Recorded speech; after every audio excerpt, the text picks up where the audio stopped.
We're going to look at some techniques for synthesizing acid lines in this tutorial. We'll be using Native Instruments Massive for this walkthrough. However, if you don't have Massive or you don't use Massive, you'll be able to follow along with pretty much any software synthesizer. We'll begin by loading an instance of Massive onto our instrument channel here. And we'll start off by looking at the MIDI I've created for this patch.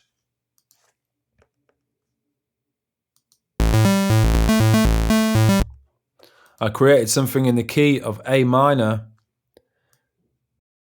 playing across a couple of different octaves and also some notes on G as well. Those acid lines tend to work well when you're playing notes of varying different pitches or up or down 1 or 2 octaves. I've also got some velocity variation on the notes. We'll come back to this more later on. And I've also applied a nice bit of swing to these notes, so they have that nice loose feel.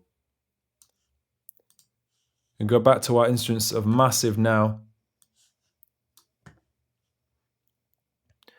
And the classic Roland TB303 only featured a sawtooth or a square waveform, so this default state of this oscillator is perfect for setting up this sound. I'm going to just push the wavetable position all the way to the right so we have a sawtooth wave.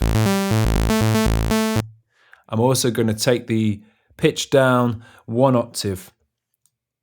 I can hold Alt or Option or click and drag up and down on the pitch value here to move in octave increments. Going to -12 gives us a more bassy tone.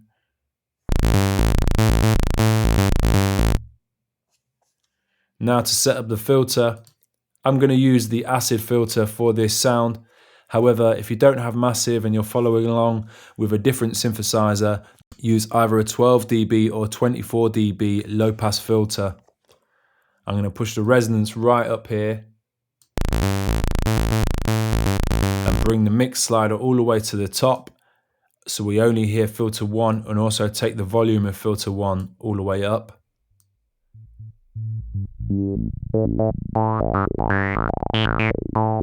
Having that high resonance value gives us those nice filter sweeps when we move the cutoff frequency control. I'm going to set an envelope up here on the cutoff frequency.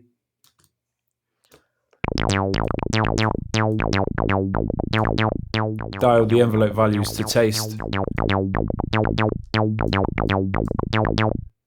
I'm also going to apply this velocity control to the cutoff frequency, meaning that higher velocity values will produce a more open filter and lower velocity values will make it more closed. This gives our phrase a nice dynamic feel.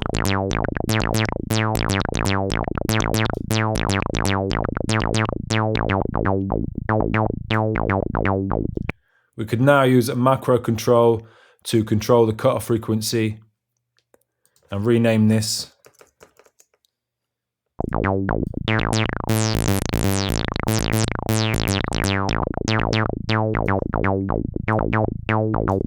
I'm also going to dial in some tape hiss for a bit of analog flavor, and I'm going to use an envelope to control this.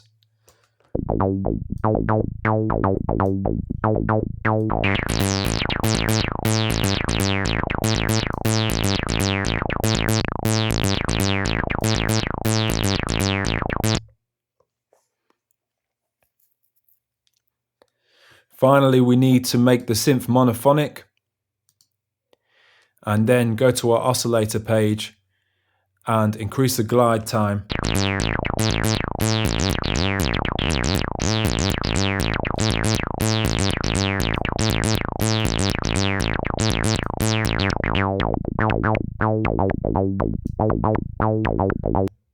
That's everything set up on the synth now. Next, to look at some processing techniques to make the sound a bit more squelchy and a bit more acid-like. I'm going to begin by loading Ableton's Overdrive plugin, and I'm going to direct the effect towards the mids, dial this to taste. It depends on the sort of sound that you're after. Applying any drive to the lower frequency is going to produce a more driven sound, as that's where most of the energy is with this patch.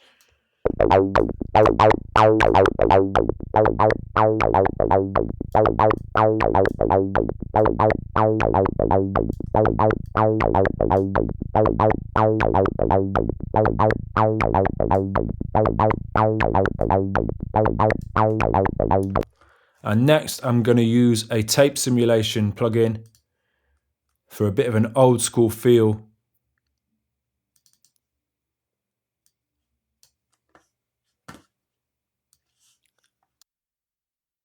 Pushing the input right up on this tape sim gives us a nice bit of tape saturation.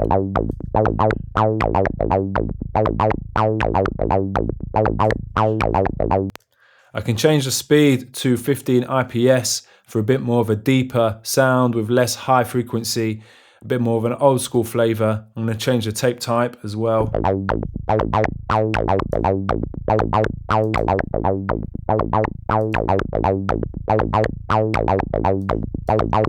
And that tape saturation is going to respond nicely to those filter sweeps we apply on the sound.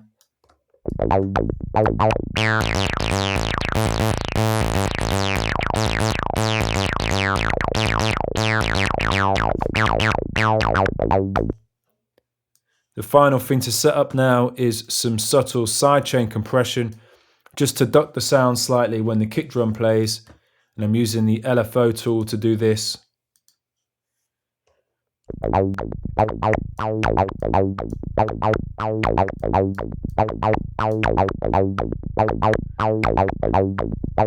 And there we have our acid sound.